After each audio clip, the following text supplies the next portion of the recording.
Oi pessoal, tudo bem? Interno em Apuros aqui. Então hoje a gente tem mais um vídeo da minha série que eu estou fazendo aqui no meu Instagram sobre o suicídio. E hoje a gente vai falar de uma coisa muito especial e muito importante.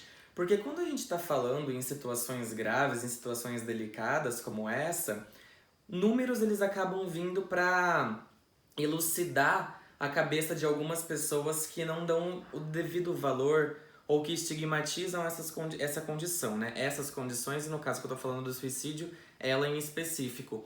Então a gente vai falar de números, a gente vai falar de epidemiologia, a gente vai falar de dados estatísticos, né? Para ver se pelo menos isso, se a gente numeralizar isso, acaba que algumas pessoas que não dão, como eu disse, o devido valor a essa situação e a depressão de algumas pessoas, que elas passem a olhar isso com mais carinho, com mais cuidado, com mais cautela, com mais amor e com mais empatia, né?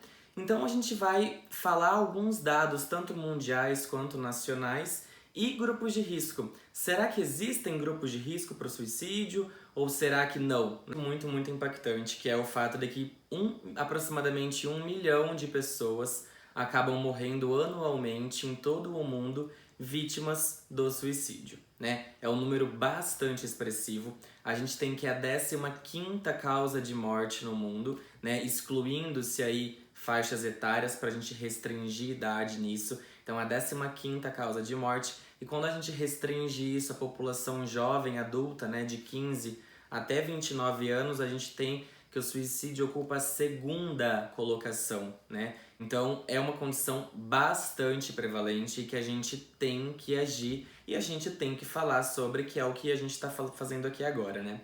Fora isso, no Brasil, a gente tem que ocorre uma morte por suicídio a cada 40 minutos. Coloca isso no dia, quanto que dá? Aproximadamente 32 mortes por dia por conta do suicídio. No mês, quase 1.000 mortes, né? Então são números muito expressivos, são números que a gente tem que levar em conta, tem que levar em consideração.